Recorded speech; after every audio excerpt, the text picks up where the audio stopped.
We have a fantastic video that we're going to play for you that, Gwen, was it played at the United Nations? The first time it premiered was at the United Nations on the day before Valentine's Day, February 13th, which was the first intergovernmental dialogue on global homelessness ever at the United Nations, which is really kind of sad. And then, I'm sorry, it was 2020. Okay. I said 20, it was February 13th, 2020. And it's been quite a journey making it, and now we are premiering it here live for the second time on Jerry Miller Show. I love it. I love it. I love it. I love it. I'm so excited for this. I'm so excited we made this possible. Gwen Cassidy has had an amazing journey to get to this point. She will let us know this journey, but I think it's one that many of you will find absolutely inspiring. It's one of the things we try to do with this network and this show is to inspire folks. And Scott Aaronworth, you're watching in Virginia Beach. Good afternoon. Thank you for joining us on the show. Wait till you hear Gwen's journey. If you guys have some perspective that you'd like to offer on the show, please put them in the feed and we'll happily relay it on air. We are live on every social media platform known to mankind. Gwen is going to join us in about 25 seconds when the show starts.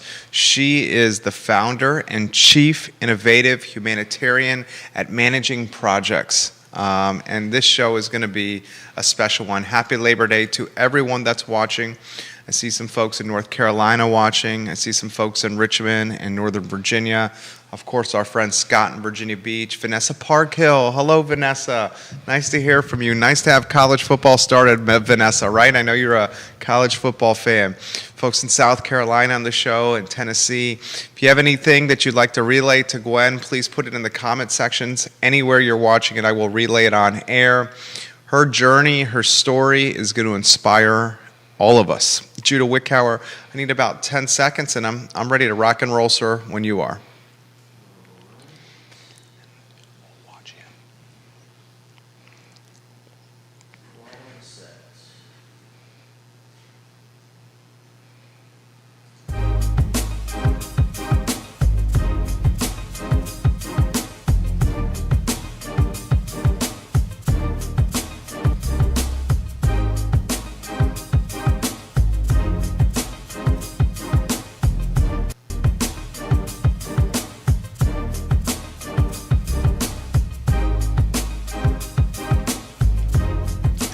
Good Monday afternoon, guys. My name is Jerry Miller, and welcome to the I Love Seville show. Happy Labor Day to everyone that's watching.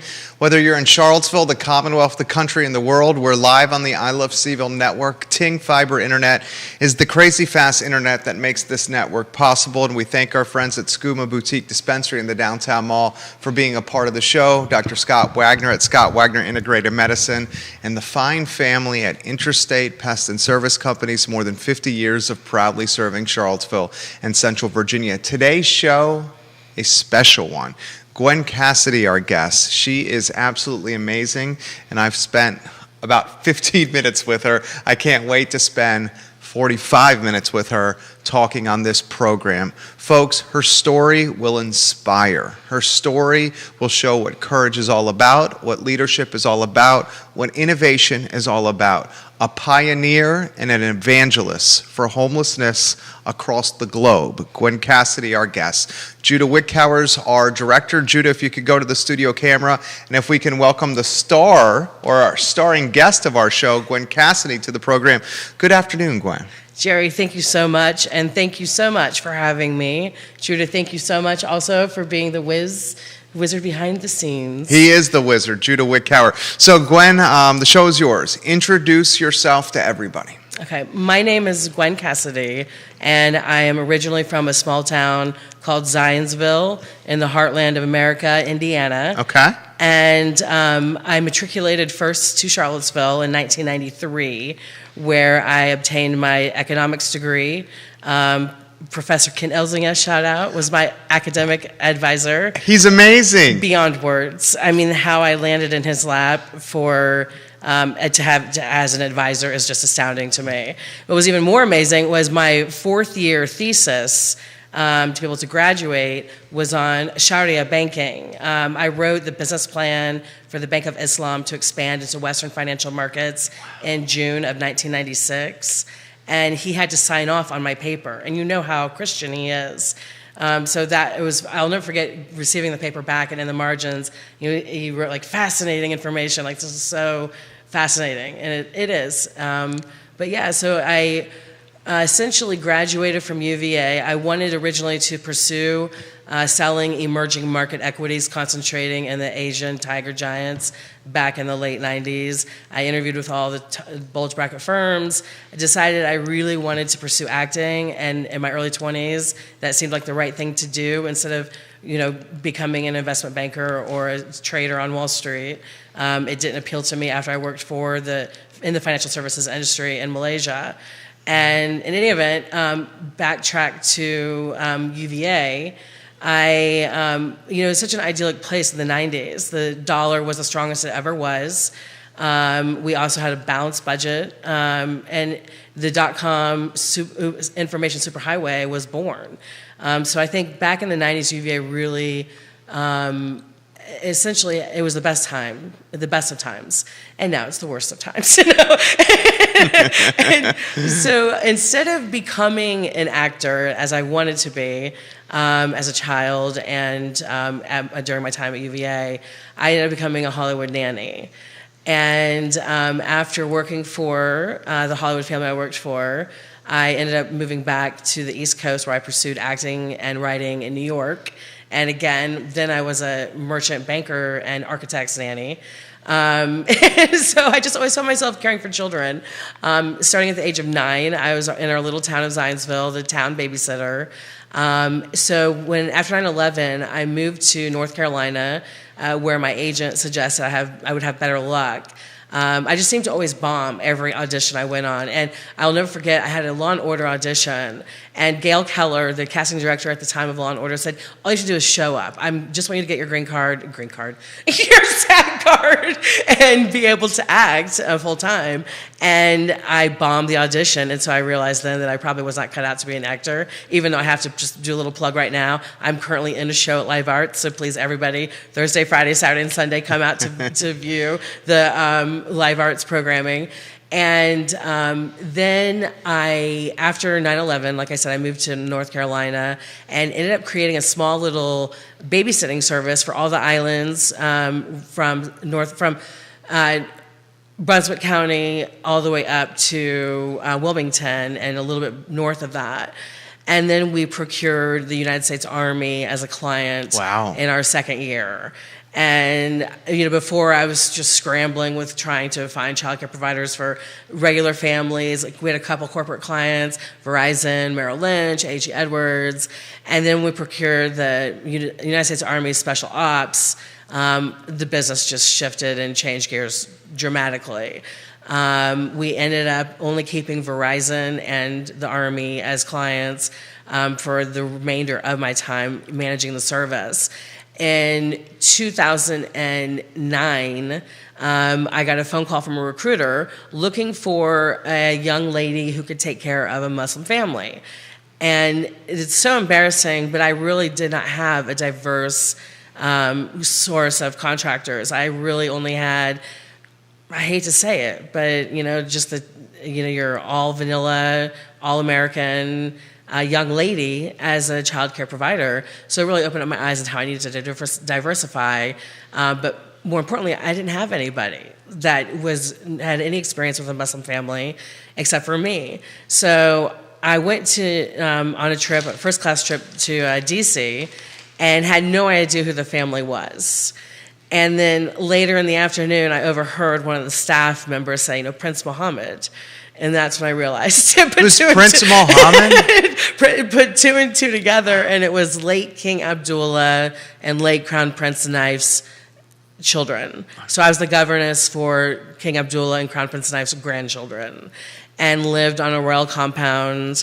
At that time, the Army wanted me to take over all of California and Florida. At that time in our programming, we essentially had all of Virginia, North Carolina, South Carolina. Whenever any of the troops would get back from Iraq or Afghanistan, then we would supply all of these daycare centers, like these mass daycare centers in hotels, serving up to 150 children. Wow. So it was definitely a time period in my life. I didn't sleep for those 10 years. Because it was a 24/7 service as well, especially for Verizon. If they had a executive that had to have a meeting at 6 a.m. and their child was sick, we would have somebody in the door by 5:30. So for that 10-year period, I did not sleep much. But in any event, back to the Army, they also at that time, we had to turn in an Army family for abuse. My own childhood abuse had not yet surfaced. And so it was very interesting what was happening with me personally, and with the fact that the Army did not want me to report it, which ethically I'm not going to do, and legally I can't do. So I reported it to the authorities and whatnot, and they still wanted me. And in the end game, the main chaplain who was responsible for the Family Bonds program said that was kind of their icing on the cake, was that I had that level of ethics, and would not turn somebody in. So I had to decline expanding into all of Florida and taking over all of California, and that was for the entire Army, not just special ops at that point. A, I would have never have slept, but B, at that scale, it is inevitable that a child would be abused under my reign, and obviously I'm not doing the abuse, but I would still ultimately be responsible if something were to happen to another child. So I declined, and then the Saudis were going back to Saudi.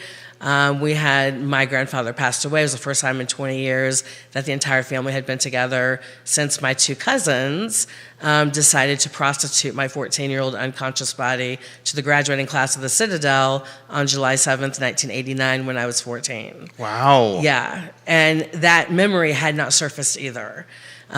Luckily, after the age of 40, I had the #1 EMDR specialist in the state of Virginia, and she was finally able to help me uncover all of the necessary memories.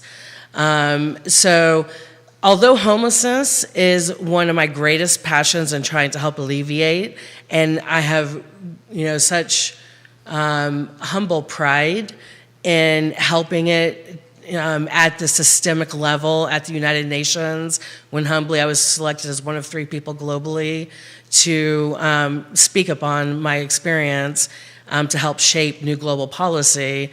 That obviously was rewarding beyond words. But I've determined that my true life passion is going to be to help change child trafficking and sexual assault and abuse at the systemic level as well. So I actually worked with Delegate Delaney 2 weeks ago. It's so exciting to me. I cried in our meeting just because it is starting to finally happen and things are starting to finally come to fruition.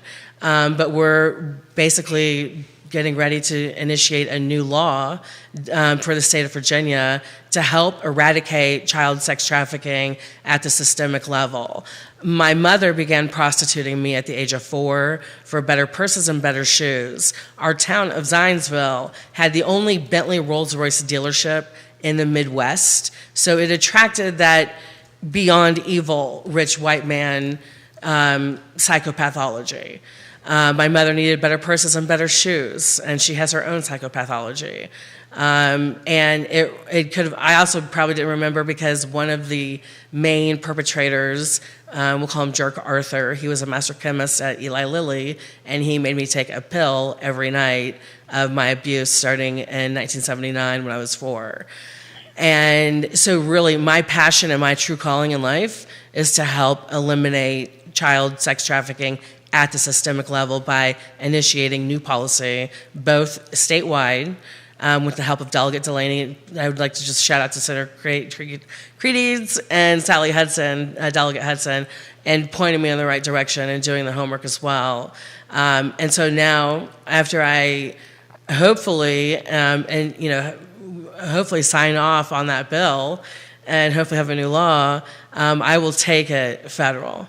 And I will not stop, and I will not stop until there is a new federal law where the victims can go after their perpetrators all assets in perpetuity. So a victim can go after that perpetrator's Social Security, their pensions, anything, any real assets in the future. So me as a 4-year-old in 1979, or me as a 14-year-old with a math high school teacher, my geometry teacher, also taking advantage of me, I can go after those assets, their assets 20, 30, 40 years later. And now the law is? There is no law.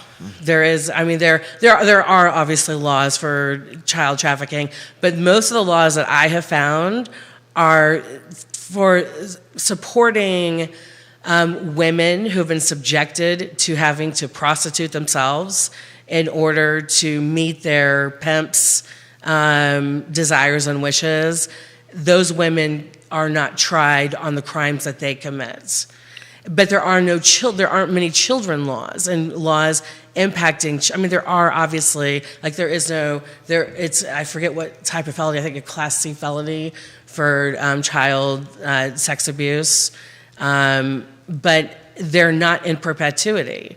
And I want to see something where we're going to scare the hell out of a perpetrator.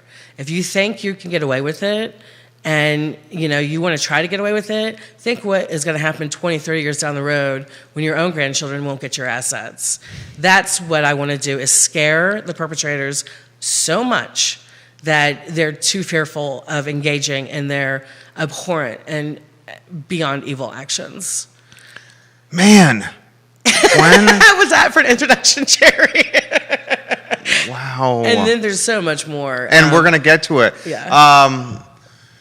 It started when you were 4 years old? 4 years old. The memories didn't surface until I was 41, 42. And they surface when you're working alongside essentially a therapist? Yes. When you start uncovering these memories, walk me through the flip book of what was transpiring. Okay, this is what happened first. It was, I was 41 years old. It was 2015. And I reconnected with my father for the first time in like 6, 7, 8 years. It was a long period of time. And I was forced to see an uncle and have Thanksgiving dinner with a bad uncle who did absolutely horrific things to me as a child. And that's when the memory started triggering. Let me backtrack a little bit. About 34 years old. 2009 was when I started having the memories and the flashbacks at my grandfather's funeral, because it was the first time in 20 years that our entire family had been together. And those two bad cousins, one of them is local and is a manager at Lowe's in Lynchburg, and it's like, those are the kind of people that should not be in the position they're in. And it's almost like, an entity of that caliber, Lowe's Hardware, supporting, sex trafficking of a minor. So I kind of want, you know what I mean? Like, I want it to just reach at every level.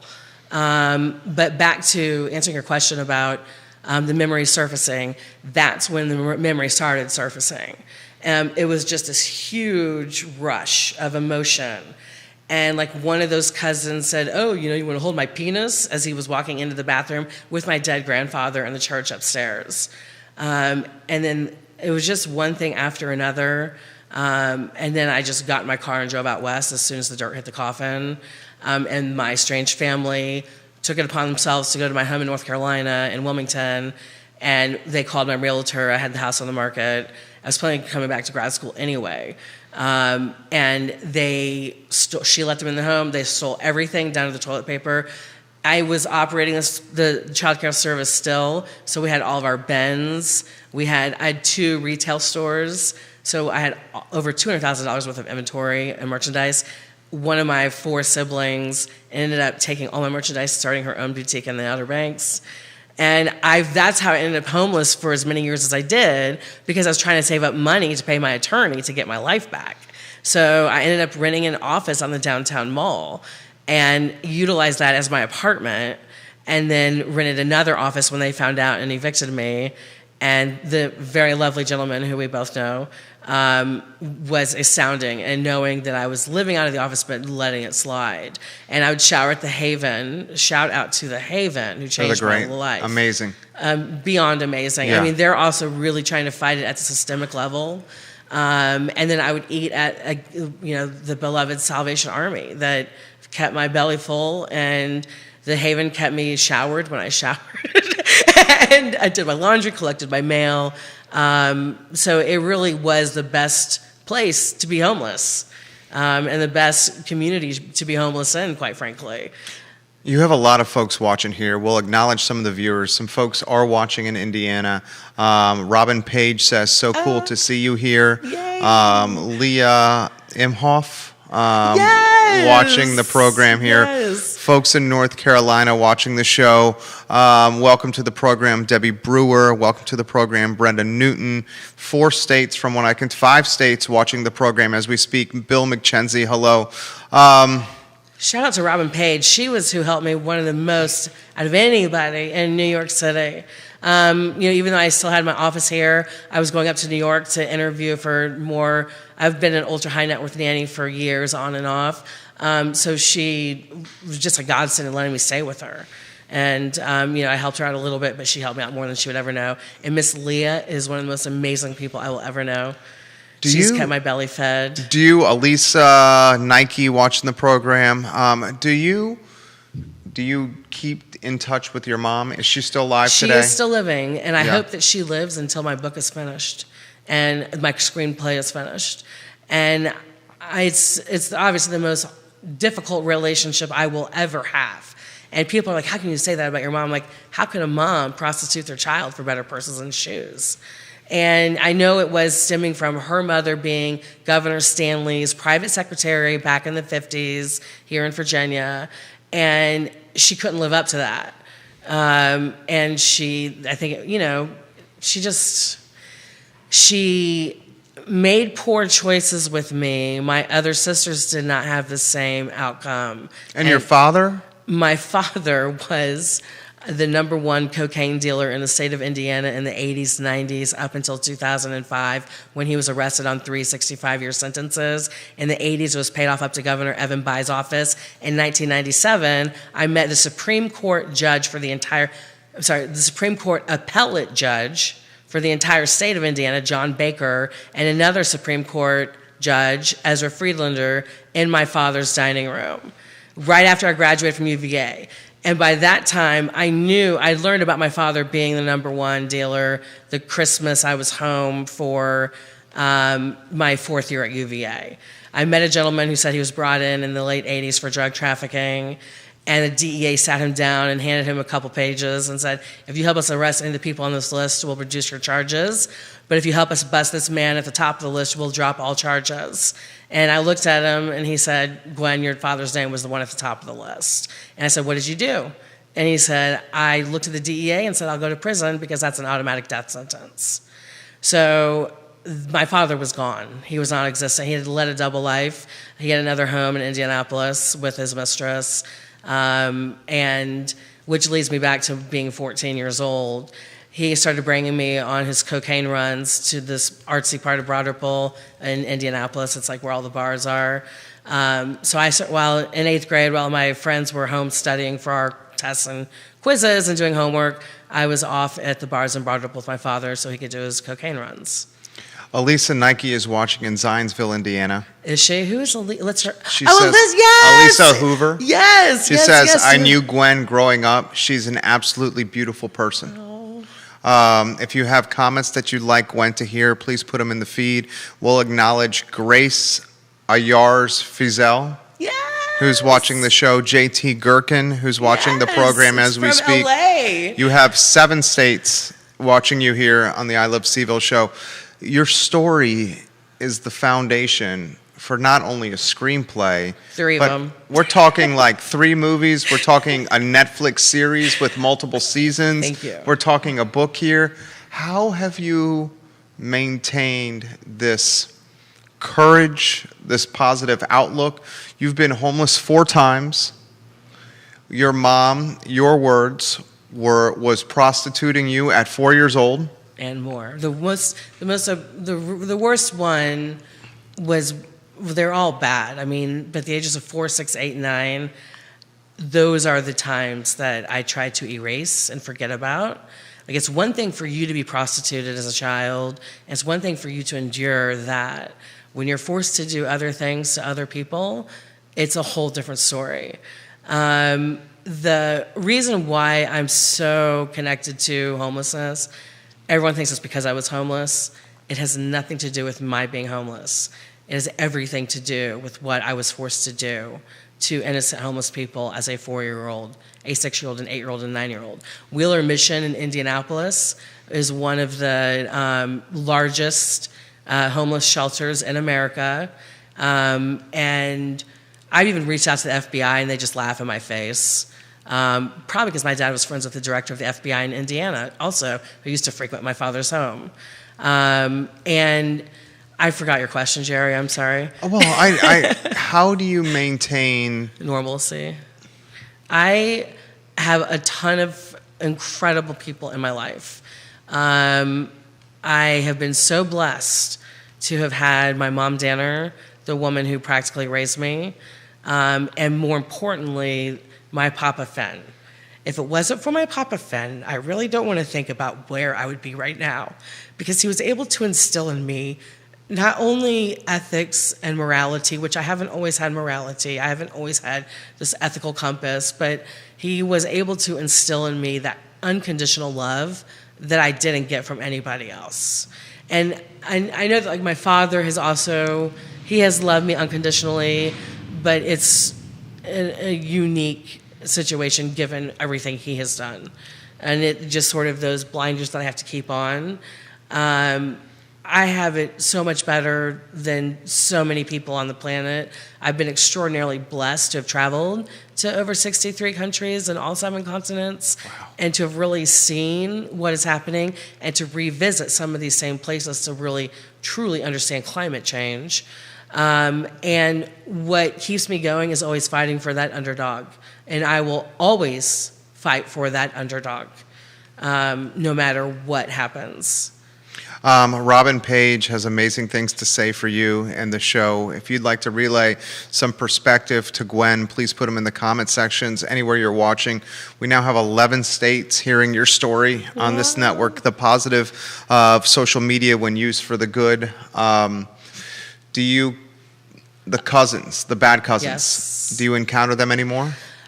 One of them still lives in Crozet, and I'll never forget, after the Citadel revived me, one of the cadets revived me because they raped me to my death.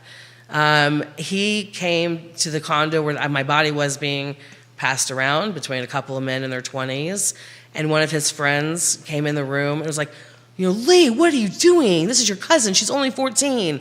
And he literally just said, we don't give a shit. It's just, sorry. You can say that. Sure.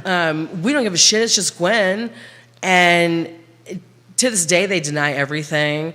The other cousin, Kirk, was the one who did very bad things himself in front of the Citadel because they were like, oh, this is your cousin? And whatever. I'm not going to go into gory details here. But deplorable, disgusting. When I was resuscitated on the side of the pool near the Atlantic Shores hotels across the street from the Atlantic Shores Hotel that they rented out, when I was resuscitated and revived, my cousin Kirk was literally screaming, you call yourself a Gale? Look at yourself! Look at yourself! Put your clothes back on! And there was an EMT that showed up. There was one female out of over 100, 200 men. I don't know how many graduates there were. I don't know how many were involved. All I know is being able to go back in your memory to those places can be frightening and terrifying. And so if there is anybody watching, make sure you do it with a guided hand and support of a therapist you truly trust and with all of your soul. Because that is what helped walk me through the whole process. And I'm still going through the process. I mean, the only 2 people who are never allowed to die are my priest, Father Antonitis, and my therapist, Denise. This question on the feed, what was it like to be a nanny of a royal family? Which royal family? Because I've worked for three. I worked for the royal family in Malaysia. They were my sponsor when I worked in Kuala Lumpur, working for the Bank of Islam. And my technical direct supervisor was the Minister of Finance.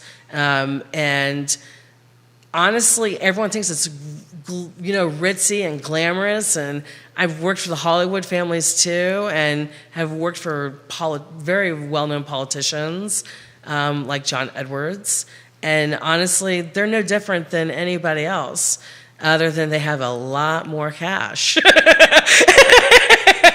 And I mean, you're changing poopy diapers and wiping snotty noses, just like you would any other family. And I think that's why a lot of the families have wanted me to work for them, is because I treat their children just like I would treat any other child. Relay the story to us, or to the viewers and listeners, the story you passed along to us before the show, where you were on the downtown mall in the tiniest of nooks, a version or a variation of homeless, and the experience of sleeping on an air mattress with a hole on it, showering at the Haven, eating at the Salvation Army, getting evicted from this little nook on the downtown mall, but still maintaining this outlook that kept you 2 steps forward, going in the right direction.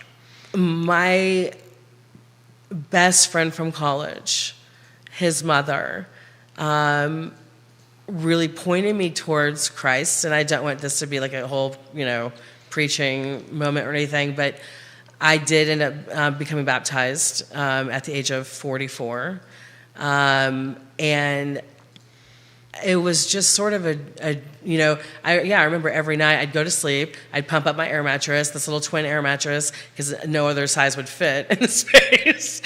And next morning I would wake up on the hard floor every night or every morning because there was a hole in the air mattress. And, just like saving those pennies and scraping those pennies to give them all to some dirtbag attorney in Wilmington, North Carolina.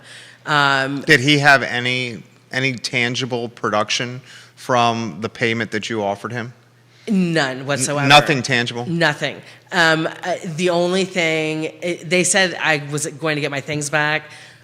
My dear friend, who I've known for 30 years from UVA days, he went with me, and this was right after the Floyd incident. It was the very first massive St. Louis, Missouri, back in, honestly, I can't even remember, 2014, 2015, like the very first mass uprising. And my friend Malcolm was like, Gwen, I don't feel comfortable going into Kingsmill. She lives in one of those gated communities in Williamsburg. My mom does. And so I get back to my place in Charlottesville, and by this time I had a home to live out of, and I start opening up all these bins, and it's just all crap, and which symbolizes my mother. She's a hoarder, so basically her house, her 4-bedroom house in ritzy gated Kingsmill, is chock full of dozens of innocent boys and their childhoods being raped from them. I was always the bait. And we had a certain routine every day, and I finally was able to go back and recover a lot of these, future friends of mine from high school. But yeah, just maintaining that endurance and maintaining that focus, and going back to graduate school was by far the best thing I could have done. And wanting to be a teacher, which I still am, and I love teaching more than anything. You teach today? I didn't teach today, but I've taught 60 days consecutively up until last week. Every morning I wake up at 3:50, and I teach Chinese students English as a second language. Wow. They are my joy. They're so adorable. I did also teach in the lowest performing school in all of southeastern Virginia in Petersburg called Peabody Middle School. And that also was an experience in and of itself. Because I failed those students by quitting on them, I overcompensate now in my teaching. Why'd you quit? It was also 7th grade was a tough year for me, and abuse-wise. And that's also when some of the memories were starting to surface. And it just was not healthy for me to be there every day. And to be called a racist, being one of 2 white people in the school. Especially when I have a biracial little brother. That was very hurtful. But I wasn't meant for that kind of environment.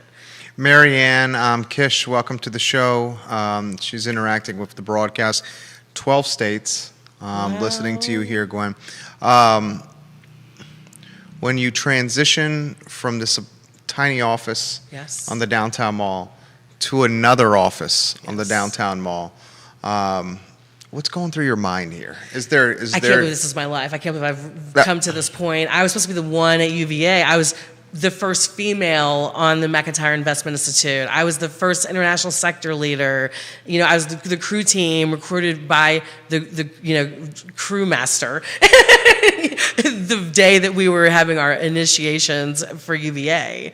That wasn't supposed to be me. I mean, how could I be homeless? I have a degree from UVA in economics. I've worked for some amazing names and amazing people, and others with amazing names and not so amazing. and how could this have happened? How, you mentioned off air before the show started that there are varying degrees of homelessness. Absolutely. Put that in perspective. So the 4 different levels of homelessness, and I didn't find this out until I started filming our documentary, If It Could Happen to Me, It Could Happen to You, From Homeless to Harvard.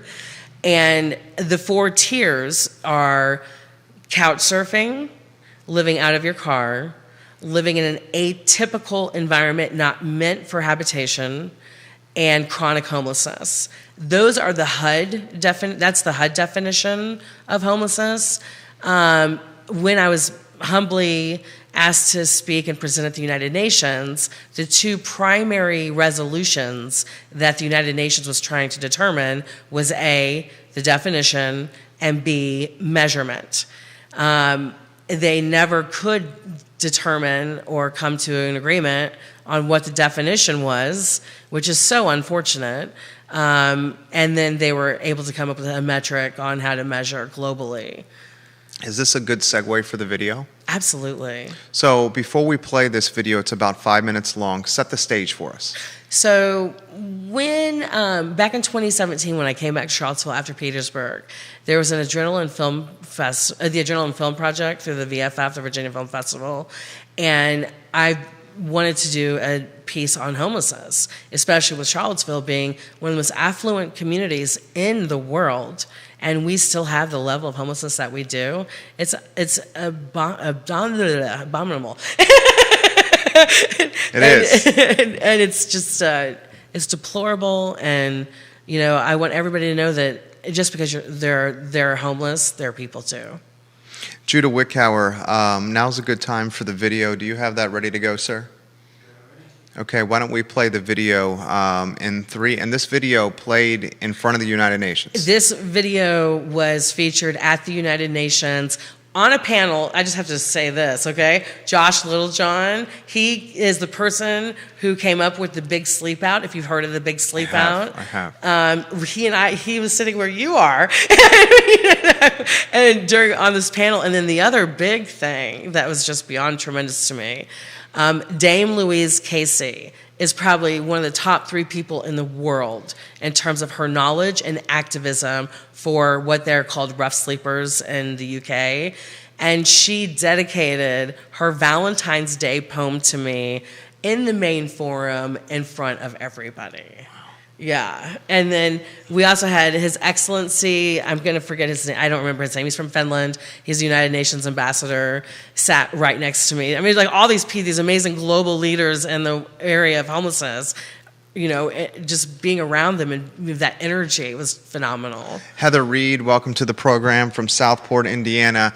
13 states on the show. Judah, let's see that video if you could, please, in 3, in 2, in 1.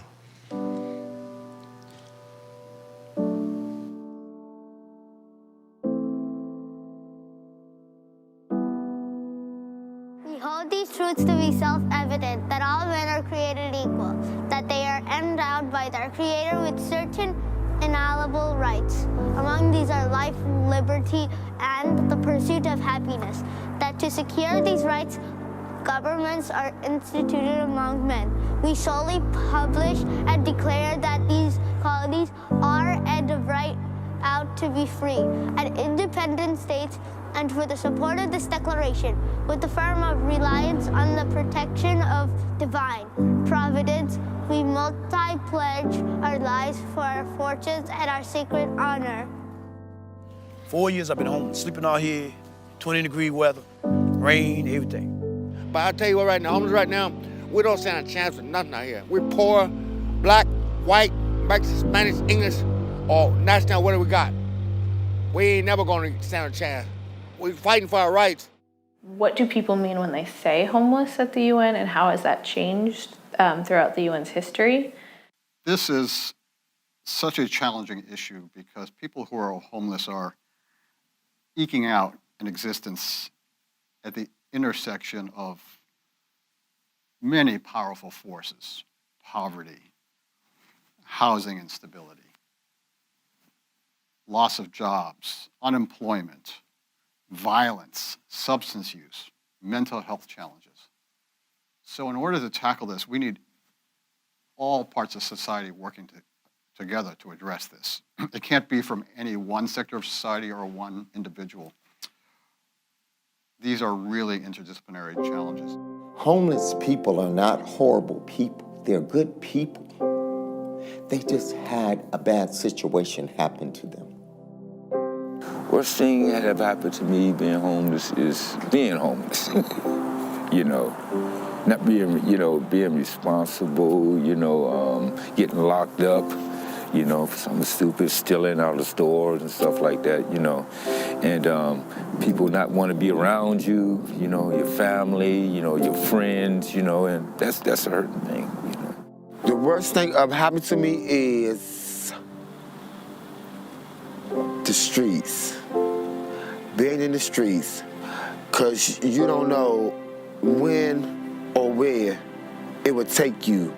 These are our beautiful souls. These are human beings with hopes and dreams, and I think we just need people to realize that and to see that we're all in this together. I was up here just relaxing, sleeping on the wall over there. Some kids came by and they were arguing with each other, and they started throwing rocks at each other. I got caught in the middle of it. So in retaliation, I threw a rock, but actually, it wasn't a good thing to be involved in. But it came back later that night and set me on fire. The first period of kind of mass homelessness was after the Civil War. So you had slaves that were being freed. You had the war veterans, some who came back to places that had been burned out. 1.6 billion people live with inadequate housing. Globally, 150 million people are currently experiencing homelessness. 586,000 people were homeless on any given night in the United States in 2019. In the birthplace of modern democracy, Charlottesville, Virginia, in 2013, there were 283 people who experienced homelessness. In 2018, there were 440 people who experienced homelessness. Me, I'm sleeping in public storage. That's where I was sleeping at. And then I'm working next door to the U-Haul. Working next door to U-Haul, make some money. But at the same time, I had counsel. At the same time, homeless, counsel, and working, So they sent me down here to UVA for my counsel, but then I end up sleeping outside. Oh, absolutely, and that's true. If it can happen to me, it can happen to you.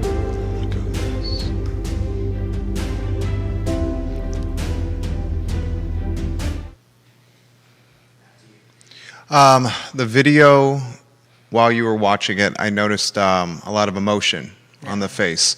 When you watch this, what goes through your mind? I think of Chris, the man who was lit on fire by a group of rich white kids. I'll never forget meeting him. I've met him like 4 times now. And he sells his pills outside of Union Station in D.C., and that's how we first met. And the second time I met him was Thanksgiving Day, pre-COVID, no, around COVID, 2020. And we were filming him for another round of interviews. And all of a sudden, we were surrounded by a group of men. One of my filmmakers at the time, she was this cute little blonde girl. And all of a sudden, the men start encroaching in on us and closing that circle. And I just looked at her and said, "Run like hell." And we took off, and I know they saw me give Chris money, and that's why they came up. And when I saw him again, he told me how, yes, of course, they stole his money and all of his bills. And then, but what was most impactful was on my night before going up to New York, and of course, me being last minute, and trying to pack everything, going through my mail, I opened up a letter from Chris, and he had lost his second leg to gangrene. But on the flip side of that, he finally got housing. And it's just the most beautiful soul, all of them. Every currently homeless person that we interviewed has a unique story in and of their own. But there are certain people that touch you more than others. How do we fix this? I know that's not the best question here. We've highlighted homelessness before, and leaders in the space say the best way to solve homelessness is to put people in houses.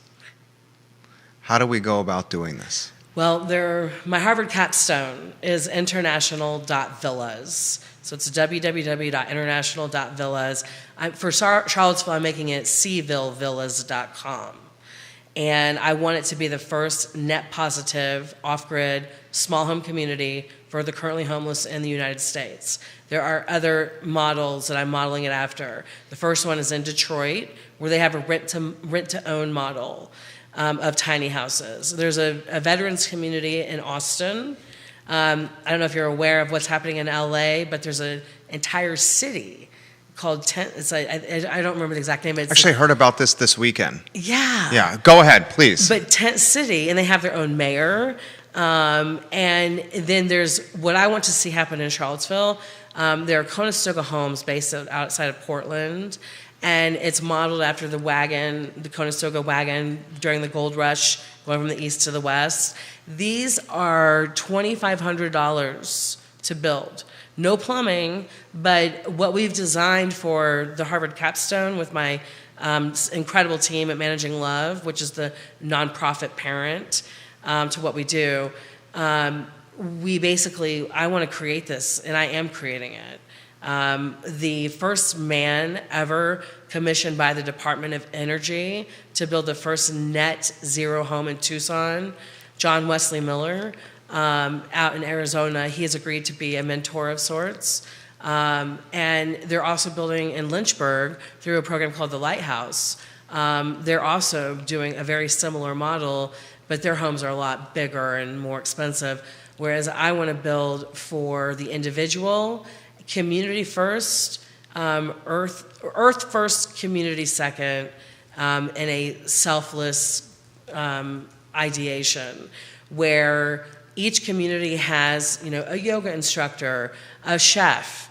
Everyone has their own unique tools that they bring to the table.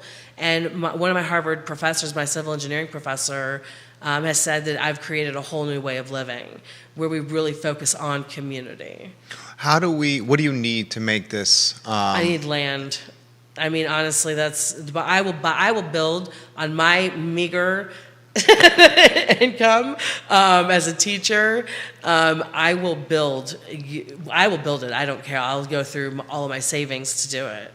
But what I need is land. And of course, land very difficult to find here. Exactly. Who have we made any contacts, connections? Greene County is who I've been zeroing in on. That would be though for a separate community, not for the currently homeless, given there are no resources in Greene County. But here locally, it's going to need county commissioners, board of supervisors, which hopefully you will be on. Thank you. And, we need leaders that are in that arena who can say yes. Are you getting positive feedback? I'm such a perfectionist that I've wanted our designs and our renderings to be perfect before we bring them forward. Plus, I need more stats. The stats have changed, obviously, tremendously since 2018. And with COVID and everything else, and we've all seen what has happened, especially for those who are most disenfranchised, the currently homeless. From your standpoint, how has COVID impacted this marginalized community? I would have to say in the worst possible way. They're already the most downtrodden in our community. They're already the most ostracized in our community. And COVID certainly did not help. You know, like Dr. Howard Koh said, who was the 15th Assistant Secretary of Health, appointed by Obama. He's now at the Harvard Chan School of Public Health. And he said it perfectly when he said, you know, the intersectionality between all of these major, impactful, life events. You can't dissect one. It's the whole pie. It's not just one piece of the pie, it's the whole pie. It's the mental health, it's the physical health. It's the affordable housing pandemic that we're living in. It's the other way also, the way to really eradicate and help change systems is obviously policy. We need more people fighting for the rights of the currently homeless. Does government, local government, Commonwealth government, federal, is this a priority? Not at all. And that's why nothing ever gets done. And why is that? Homeless don't vote, they don't pay taxes? I just think they're looked down upon by the majority of people. Look down upon homeless people, blaming them. Right, for their own situation. Exactly. When that's not the case. Exactly. And a perfect example is you. Exactly. I was up against my mom living in her gated community, my realtor, the number one Sotheby's realtor in Wilmington, and her boss, Jim Wallace. So, Michelle Clark, Jim Wallace living in their gated landfall community, paying their $45,000 a year country club dues. And I literally ate one time out of a trash can because I was so hungry, and I was like, it's just right there. Why not? It's at the top. Even after I was homeless, I was selected to live on the range at UVA. So I went from living in the royal compound of the Saudis to being homeless, living out of offices on the downtown mall, to being selected to live at 1 West Range. And it's amazing. It was incredible. And then I lived in the original slave quarters of the Academical Village my last year of grad school. I'm curious if the folks that you were championing and evangelizing for, the very marginalized homeless population, how did they perceive you? Because here is their friend, extremely educated UVA graduate, cosmopolitan, a governess to royal families. Did they see you as authentic or as they saw themselves? As they saw themselves. I'm eating with them, I'm showering with them, I'm doing my laundry with them. My best friend's my 35th birthday, literally right outside of the JMRL library. Here on Market Street? Yeah. Reds and Rah-Rah were pooling their SNAPs benefits to be able to get me a steak dinner on my 35th birthday. And you don't forget that. You never do. Both Reds and Rah-Rah are dead now. I've never forgotten them. And I would hope that they all view me as their friend, because that's what I was and that's what I am. They're no different than me or you. They didn't have the opportunities that we've had. And I think also the other caveat is going back to a while ago, but the mindset and that paradigm when I was homeless at my lowest, and I had, really Mrs. Pike being the only one who really was rooting for me all the time. And, having that drive to get out of that situation is difficult because you become so enculturated you become so enculturated once you're homeless, like that never-ending cycle. How do you get out of it without going back to it? How's the city of Charlottesville? Like, I will say this: Tim Longo was a cop. Former police chief. Yes, thank you. Yeah. The most amazing cop I will ever know. Speak of Tim Longo. Okay, so former Chief Longo, when I was homeless and looking for when I was evicted from this office that I told you about, and I was looking for another office in the downtown mall, I answered a couple of ads and was looking around. I was sexually assaulted by one of the biggest dirtbags in this community. You know him. I'm never going to say his name because I appreciate his wife and never would do that to his children. But he sexually assaulted me in the most horrific way while showing me a building. And it triggered also, it was right when Yardley Love happened, and started triggering some of my own, abuse that I endured. And I texted him at like 5:15 in the morning. He texted back within 8 minutes. Chief Longo? Chief Longo. And he connected me with Ronnie Roberts, who met with me the next day, and ready to prosecute, or ready to not prosecute, press charges. And I knew it would have been a he said, she said, and I was not I'm a homeless person. Who are they going to believe? Some rich, son of a real estate tycoon in town, or this homeless person? So his brother was homeless, and I think he has a real affinity for Ronnie's or Chief Longo's. Chief Longo's brothers was homeless, and I think that's why he has such a deep affinity and willingness and wantingness to help those who are most downtrodden. Where do you go from here? You are in your early 40s? 46, thank you, 46. though. I'll take that anytime. 46. What you'd like to see for the next 46 years? The next 46 years, I want to see new policy for eradicating child trafficking and child prostitution. Sex trafficking, I shouldn't say prostitution, but... and I took this past semester off from Harvard so I could finish editing our documentary, and so I could finish writing the trilogy, of course, neither of which got finished. But I've started 13 screenplays. The trilogy is called My Dearest Family. And actually, if people really want to know the nitty-gritty, I'll go and put it out there. It's called mydearestfamily.com. And that was the family letter that I wrote to my entire family when my older sister asked me to write down abuse for her daughter's doctors. And I poured out everything that happened in my childhood. And that's when the rift, and the last time I saw my mom was right before that letter. And then when I wrote the letter, I was done. How can this community help you? And what does Charlottesville mean to you? Charlottesville to me, it's a love-hate relationship. And the reason why I say that, Jerry, is I will say this. When I first got to town and was technically a homeless person, I met with a doctor at UVA, and he told me if I ever had any mental well-being issues to never, ever go to UVA. Every parent who is listening right now, do not let your children ever go to UVA if they're having a mental health or mental well-being issue.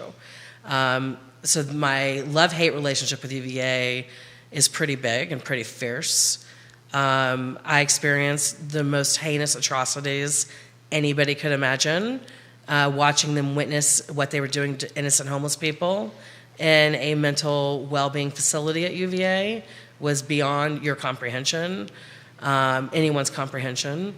But I also, on the other hand, love Charlottesville with all my heart, just because this was a community that I grew up in as a teenager, going here as an undergrad, and then coming back for grad school. There are some amazing people in this town. I mean, really, some incredible, incredible people. And then there are some real dirtbags and some real psychopaths. So what I would like to see happen is, first of all, moving forward with International Villas or CVilleVillas.com, and really, my game plan for that is like 2 to 3 years build out from start to finish. I need to meet a lot of people who will say yes. I know I'm up against a difficult road, or I'm on a difficult road. You know that in this town. And it is kind of an old white boys network, but on the other hand, I think it's very cosmopolitan, as you said earlier.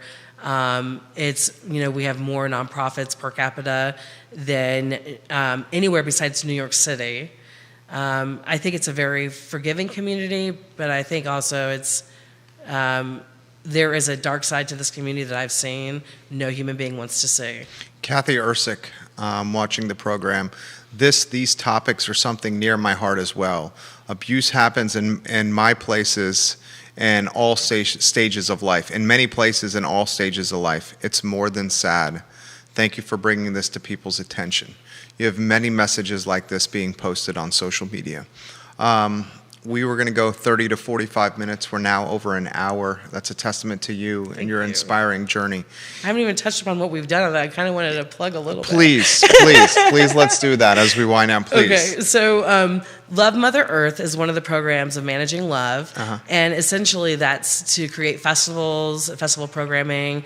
Humbly, I was selected as one of 7 people in the world by the Earth Day Network as a earth shaker for my activism. Should I scream? We have a fire department going by here, our building on Market Street.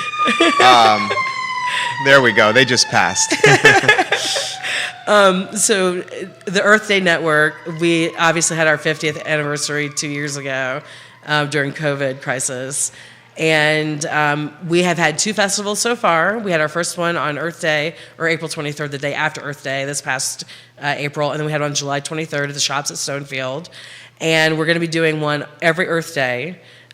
So we also are celebrating fashion and slow fashion.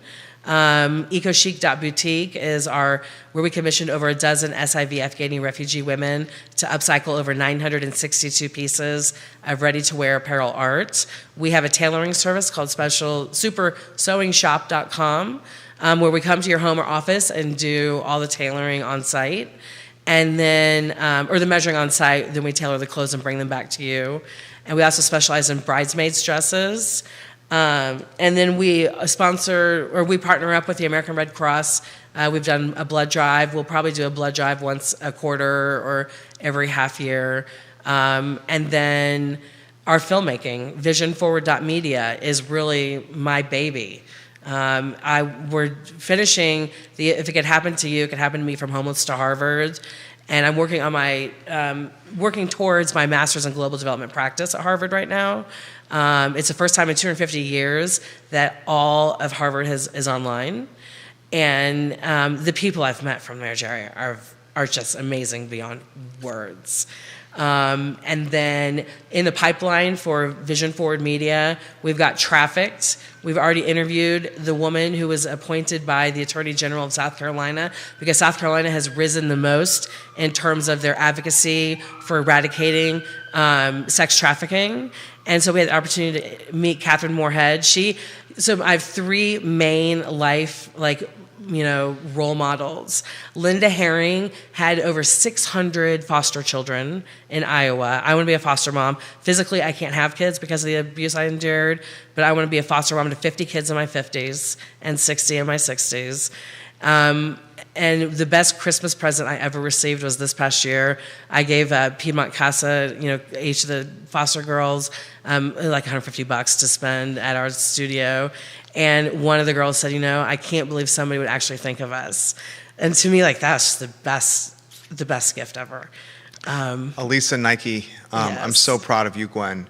You're a voice for the voiceless. Stay strong, stay brave. You're making an impact for so many. Amanda Klein, welcome to the broadcast. 14 states and 2 countries on today's show. This amazing guest, Gwen, brought a gift for us. And Alyssa and I have known each other since preschool, by the way. Alyssa and I have known each other since preschool. Since preschool. Preschool. She watched the whole interview. Not Thank you, only did Alyssa. Gwen give this to me, she gave one to Judah Wickower. She gave one to our friend Keith Smith, who we will deliver the present to tomorrow. Tell us what's in here. Okay, so the first one, that's for your wife to open. Okay. But I'll describe it. It's our Love Locks. Okay. We microfinance an artisans consortium in Zimbabwe, in Livingston, where I've been and volunteered 3 times now. Okay. And they create these beautiful necklaces made out of recycled paper, trash. That's in here? Yes. Oh, for my your wife will love this. Yes. I would open it, but this is for you, sweetheart. Okay. But the beauty of this one is 100% of the revenue. This is the only item where 100% of the revenue goes to the Grace Center in Kazungula, Zambia, where they've just built the largest bridge in sub-Saharan Africa. I put together a Jefferson Public Citizens team back in 2014 to go over there, but they wouldn't let the other students go. They wouldn't let me go, but I went on my own anyway. And then it's a shelter for children who've been trafficked along the Cape Town Congo corridor. And that bridge is being built right in the middle of that in Kazungula, Zambia, connecting Zambia, Zimbabwe, and Botswana. Wow, Judah. You hear that? Judah, do you have your wife or your girl? You have one in there too for your significant other. Then your mama. Yeah, his mom. And how about this right here, Gwen? Yeah, so this is actually a funny story. Harvard has labeled me as being an activist because I was so adamant in getting a fashion track at their Harvard Extension School. Okay. And the director of the sustainability program, who is absolutely amazing, Tom Gloria. Can I open this? Oh, absolutely, feel it, yeah. So he said one time in class, and I forget the exact class, but one time he said how hemp was, not a comfortable material to wear. But, oh yeah, because you just brought on the skooma guys. Yeah, this is so soft. I know, is that not amazing? So soft, yes. So that's a hemp t-shirt. This is made out of hemp? Yes. This is amazing. This is very soft. Isn't that amazing? Right? Yeah. Whoever said this wouldn't be comfortable, this is comfortable. I can already tell. Okay, let me keep going into this fantastic gift pack. Whoa! Yes. Okay, now this is amazing. A dear friend of mine, Robert Forenza, started this company called Hug a Planet.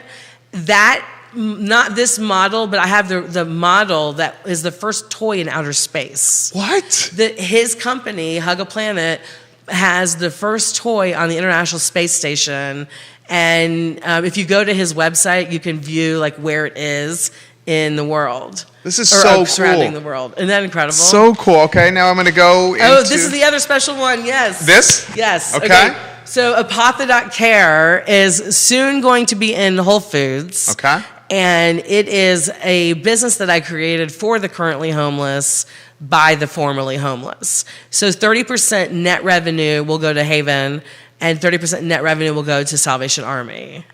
This is great. Yes, okay. And it's lavender water, so you can make sure you shake it real good, and then spritz it up. You can spritz it on yourself to just like a little pick-me-up in the middle of the day. It's good for, and that little piece of paper, the thank yous, the little tiny white one. No, that's my business card. The thing that just fell out on the floor, I think. This one right here? So that is right now, especially with what's going on in the world, those are the thank yous from all the Afghani women. No way. Yes. Thank you, Gwen. It says on here, she wrote us a thank you card. Dear Jerry, thank you so much for all that you do for our community and for having me on your show. Warmly, Gwen. Gwen, you were amazing. Thank you. So absolutely amazing. This has been a fabulous interview. I mean, an absolutely fabulous interview. Oh, yes, a gift certificate for your wife. So this is what we're doing with Eco Chic Boutique. Okay. Now that we still have about probably 500 pieces of the upcycled clothes where they take the clothes and they add like little lace embellishments and whatnot, and tassels, whatever. Once we sell out of those, we're only going to specialize in jeans. And the reason why is jean production is the most taxing on our environment, and I want to eliminate that process. So we will only focus on upcycling jeans and selling the sustainable textiles. So we've got bamboos, organic cottons, and hemp blends. You are amazing. You are You are a Renaissance woman. You're courageous. You're inspiring. Your journey, like I said, a Netflix series with multiple seasons, We want a Netflix. trilogy on silver screen. Anything ever at any time you need where I'm happy to help utilize our network. I'm going to say thank you for my wife for this. I won't open it until I get home so she can enjoy the unwrapping. Yes. Thank you. Thank you. Thank you. Any closing thoughts? Closing thoughts are just this, especially when it pertains to the currently homeless population of Charlottesville. When you see a homeless person, don't just walk on by. Give them a smile if you don't have anything else to give. Treat them like the human being that they are. That's amazing. And so many of us, I will even say sometimes me included, don't do that because perhaps we're caught up in our day-to-day activities and we're so self-absorbed with what's in front of our face that we don't have a moment to look around and embody the golden rule and ask someone if they need some help. It's not a hand out, it's a hand up. Yes.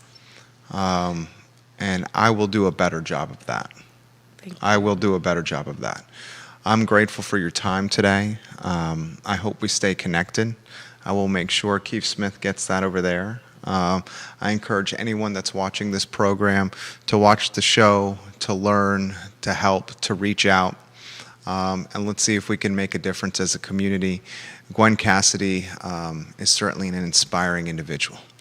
For Gwen, for Judah, my name is Jerry Miller, and this is the I Love Seville show on a special Labor Day edition of it. I hope you guys have a fantastic afternoon. Take care.